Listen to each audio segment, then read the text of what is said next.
Hello दोस्तों, एक बार फिर से आप सभी का आपके अपने YouTube चैनल पर स्वागत है।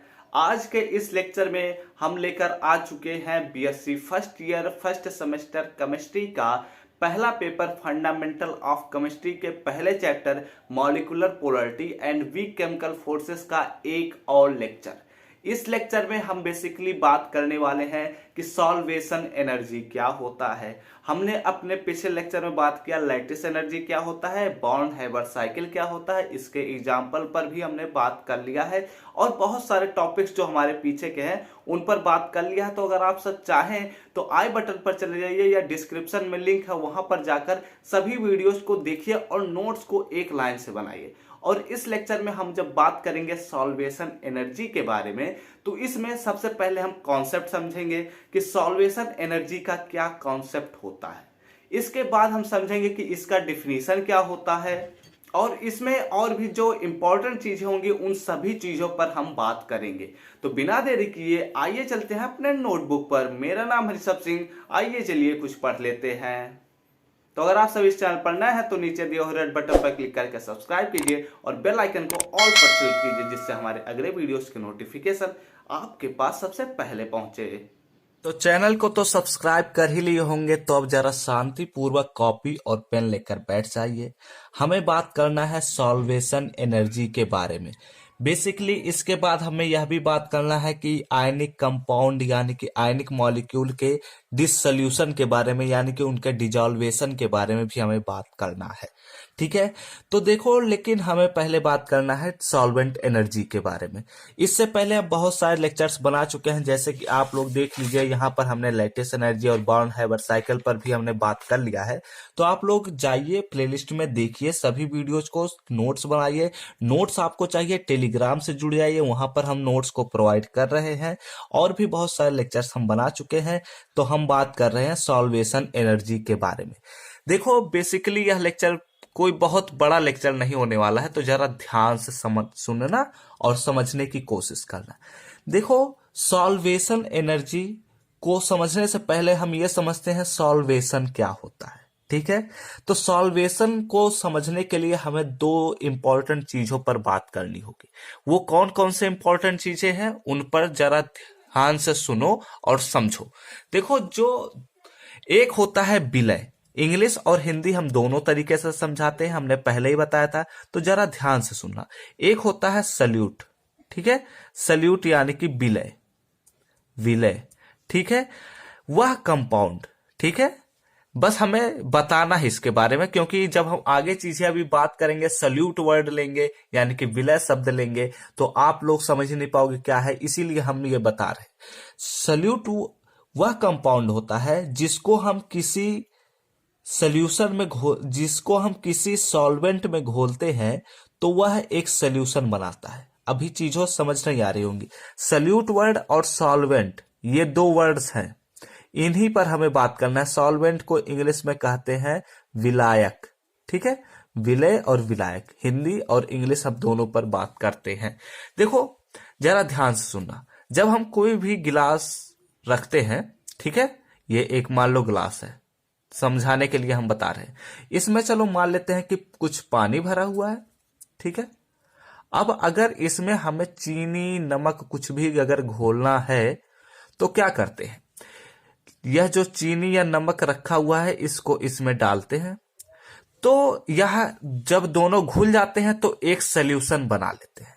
तो जो यहां पर हम कम मात्रा में जो भी चीजें लिए रहते हैं, ठीक है, कम मात्रा में जो पदार्थ लिए हैं, सॉल्यूशन बनाने में जो पदार्थ कम मात्रा में लिए हैं उसको हम कहते हैं सॉल्यूट यानी कि विलय।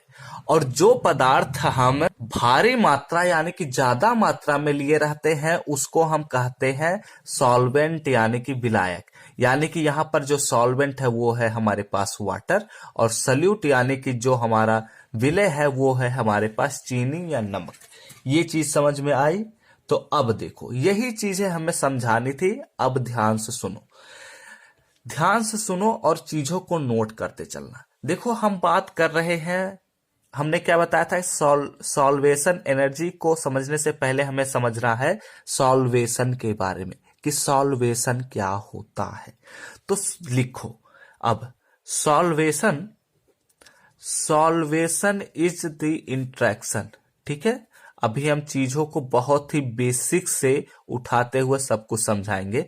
सॉल्वेशन इज द इंट्रैक्शन, ठीक है, is the interaction between between a solvent, between a solvent and solvent and, अब ध्यान से सुनो, solvent and molecules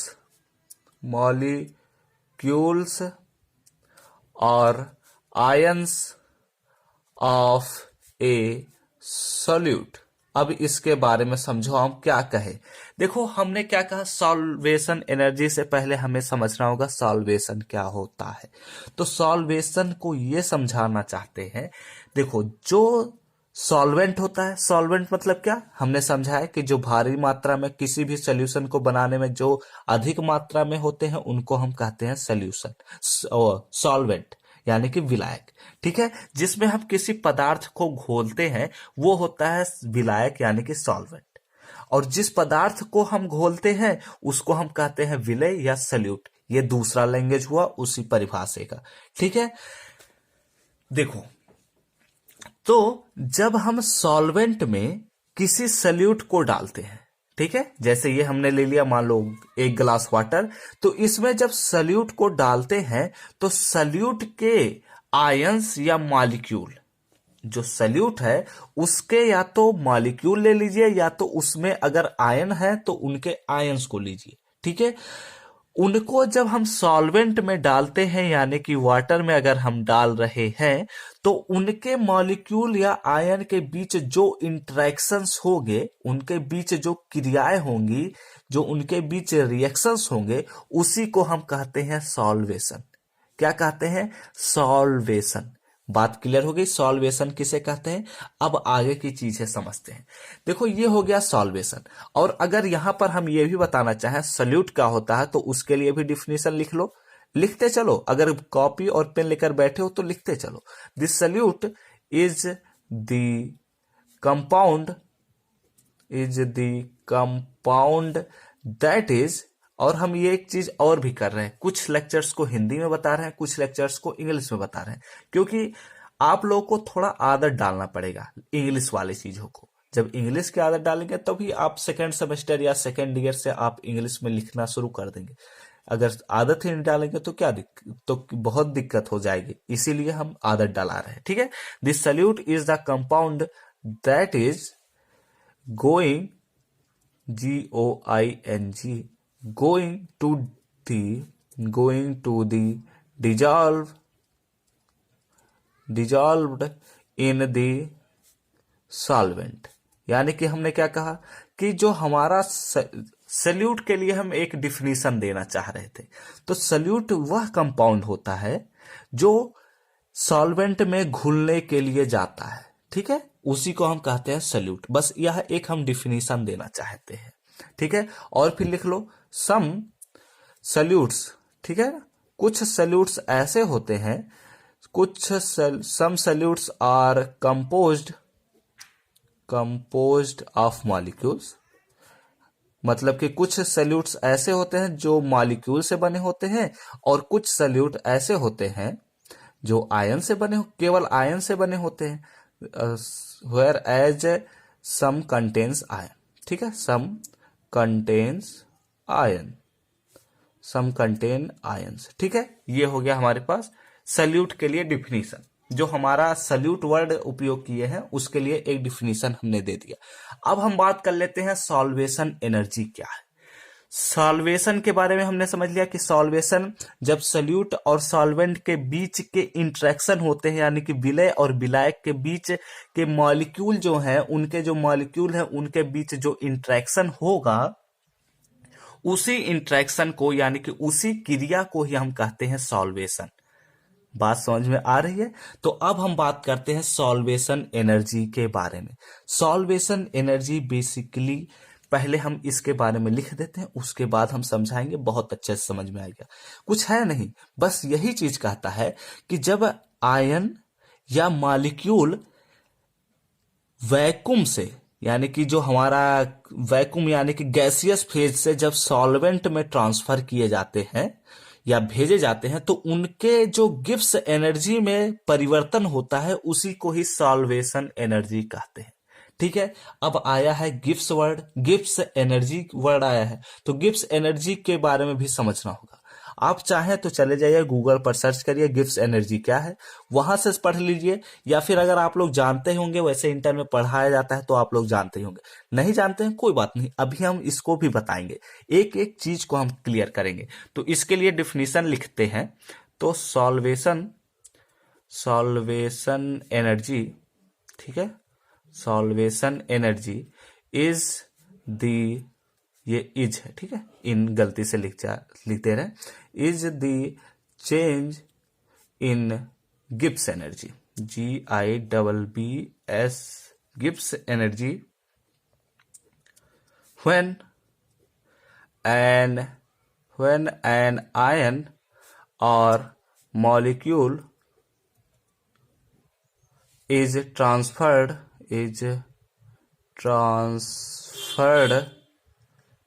ठीक है, ट्रांसफर्ड फ्रॉम ए वैक्यूम, ये डी है, ठीक है, D, transferred from A vacuum मतलब क्या, एक गैसियस फेज लिख लेते हैं, ठीक है, तो यहां पर वैक्यूम लिख दिए और यहां पर लिख लो या तो दी गैसियस फेज, ठीक है, दी गैस फेज लिख लो या गैसियस फेज, चलो गैस फेज लिख लेते हैं, ठीक है, गैस फेज, यानी कि यहां से जब वैक्यूम से ट्रांसफर करते हैं टू अ सॉल्वेंट, किसमें, एक सॉल्वेंट में, तो हमने क्या कहा कि सॉल्वेंट से, देखो सॉल्वेशन एनर्जी क्या है, इसके बारे में जरा ध्यान से सुनो और समझो, ये इन्वर्टेड कामा में लिख लेना जिससे थोड़ा क्लियर, और इसको कलर चेंज कर देना जैसे हमने कर दिया, आप ग्रीन से भी लिख सकते हैं, मेरा थोड़ा हैंड राइटिंग खराब है, तो आप लोग जितना अच्छे से लिख सकते हैं लिखिए, मुझे भी जल्दी में लिखना रहता है, नहीं तो वीडियो 20 मिनट से ज्यादा बड़ा हो गया तो भी दिक्कत है, ठीक है, जरा ध्यान से सुनो। सॉल्वेशन एनर्जी क्या होता है इसके बारे में ध्यान से सुनो और समझो।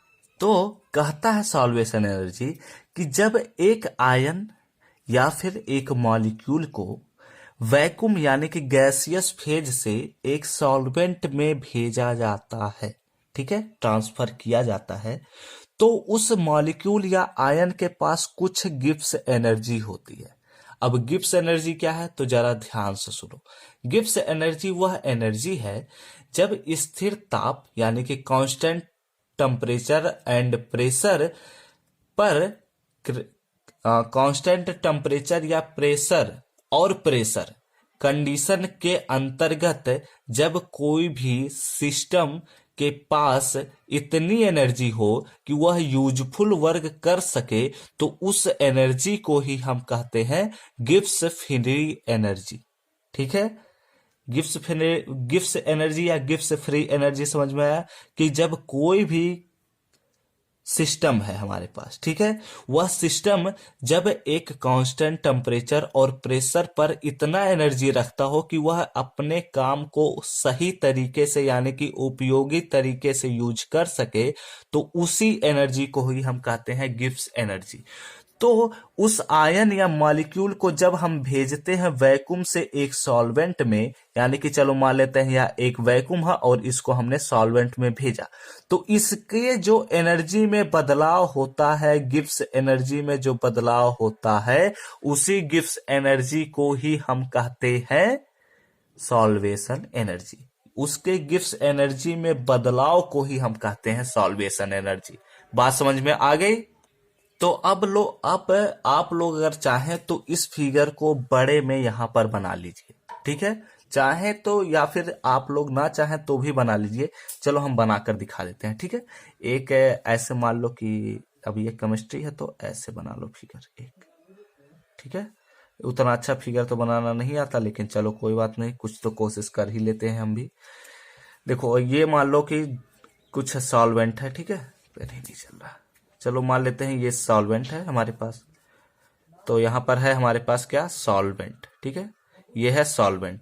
अब हम क्या किए, कुछ कुछ ले लिए हम अपने पास, वो क्या कहते हैं, चलो मान लेते हैं ये हमारे पास है सल्यूट। ठीक है, तो यहां पर हम नोट कर देते हैं सल्यूट, और यहां से हम एक एरो दिखा देते हैं जिससे यह सॉल्वेंट में आ रहा है। ठीक है, ऐसे बना लो अपने कॉपी में। इसका मतलब क्या हुआ कि जब हम सल्यूट को एक सॉल्वेंट में डालते हैं तो उससे सॉल्यूशन का प्रोसेस होता है, और वही सॉल्वेशन एनर्जी में वो जो गिब्स एनर्जी में जो बदलाव होता है तो उसी को ही हम कहते हैं सॉल्वेशन एनर्जी। ये अपने कॉपी में बना लो। अब आगे की चीजों को नोट करो, जो जो चीजें हम लिख रहे हैं। ठीक है, द इंटरेक्शन यानी कि जो हमारा सल्यूट के पार्टिकल हैं और सॉल्वेंट के पार्टिकल हैं, उनके बीच जो इंटरेक्शन हो रहा है उसके बारे में हम बात कर रहे हैं। ठीक है, solvent and salute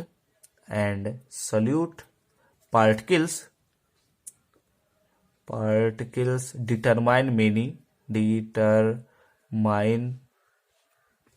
many properties, या फिर मेनी ऑफ द प्रॉपर्टीज लिखो, मेनी ऑफ द प्रॉपर्टीज है। ठीक है, प्रॉपर्टीज ऑफ ए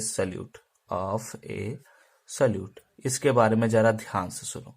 क्या कहा हमने कि जो सॉल्वेंट और सल्यूट के पार्टिकल्स के बीच जो इंटरेक्शन हो रहा है वो सल्यूट के कई तरह के प्रॉपर्टीज को बताता है। यानी कि क्या हुआ कि सल्यूट के जो पार्टिकल्स रख रहे हैं उनके कई तरह के प्रॉपर्टीज को उनके सल्यूट और सॉल्वेंट के इंटरेक्शन बताते हैं। जैसे कि अगर आप लोग अगर समझना चाहें एग्जाम्पल के तौर पर लिख सकते हैं सॉल्विलिटी। ठीक है, सॉल्विलिटी एक हो गया। दूसरे तो अगर लिखना चाहें तो रिएक्टिविटी लिख सकते हैं, यानी कि उनके क्रियाशीलता, रिएक्टिविटी। और अगर तीसरे तौर पर लिखना चाहें तो उनके कलर को भी बताता है। अब कलर कैसे बताया इसके बारे में आगे जब पढ़ेंगे तो वो सभी चीजें जान जाते हैं। ठीक है, अभी यहीं पर इतना ही समझो कि सॉल्विलिटी, रिएक्टिविटी और कलर के बारे में भी बताता है। ठीक है, अब आगे की चीजें सुनो और जरा ध्यान से देखो। ठीक है, ये हो गया हमारा जो कुछ चीज है, और एक्स्ट्रा चीज है, और भी एक्स्ट्रा चीज है, उनको भी लिखते हुए चलो। During the process of solvation. ठीक है, समझ में तो आ ही रहा होगा वीडियो। तो सॉल्वेशन के प्रोसेस के बीच सल्यूट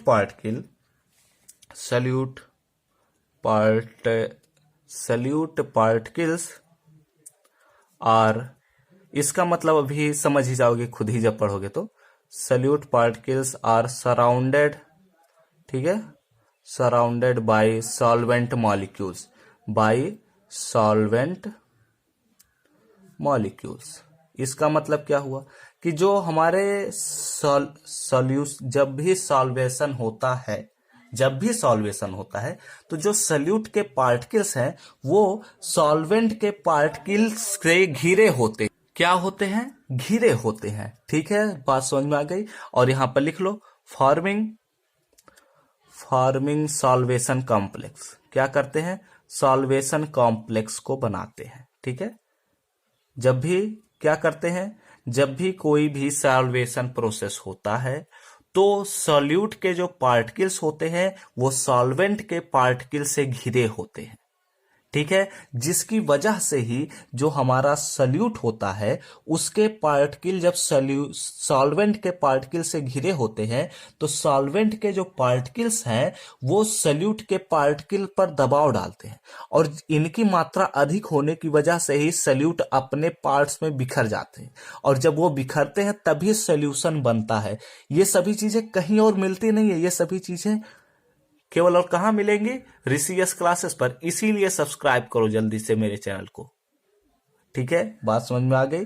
तो अब इस पर और भी चीजें बता सकते हैं, जैसे कि लिखना चाहो तो यहां पर लिख लो when the solvent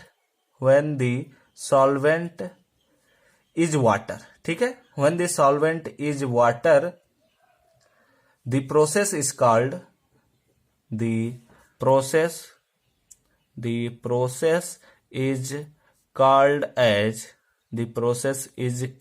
as the process of the process is called as hydration लिख लो, ठीक है।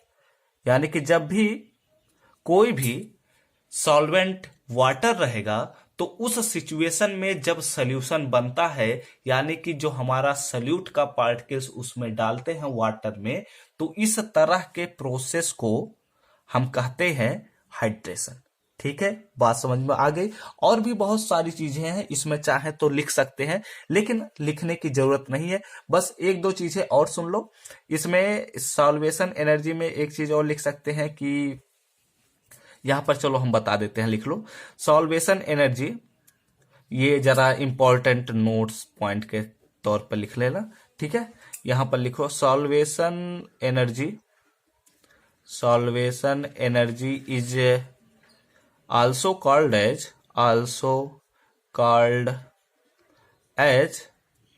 क्या लिख सकते हैं, also called as अगर लिखना चाहें तो यहां पर इसको लिखते हैं, solvation energy is also called as enthalpy of solvation. ठीक है, यहां पर लिखते हैं एंथैल्पी ऑफ सॉल्वेशन।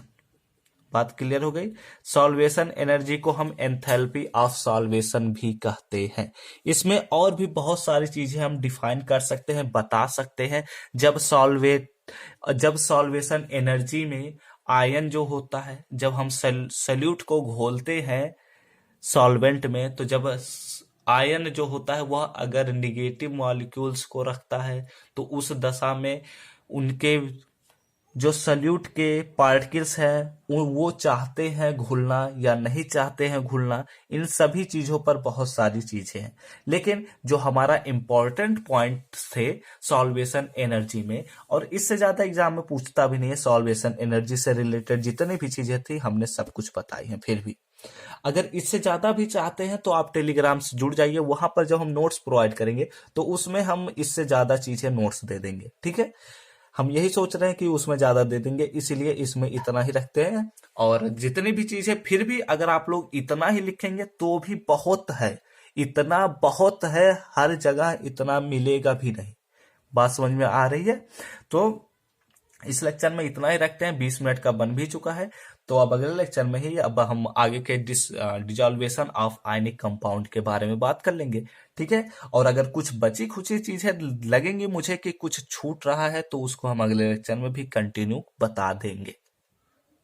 अगर यह वीडियो अच्छा लगा हो तो लाइक कर दीजिए और कमेंट करके बताइए आप सबको यह वीडियो समझ में आया है या नहीं। और ऐसे ढेर सारे वीडियोज के लिए, इस प्लेलिस्ट के अगले वीडियोज के नोटिफिकेशन पाने हो तो इस चैनल को सब्सक्राइब कीजिए। हम सब मिलते हैं अपने नेक्स्ट वीडियो में, तब तक घर पर रहो, सुरक्षित रहो, पढ़ते रहो, खेलते रहो और आगे बढ़ते रहो।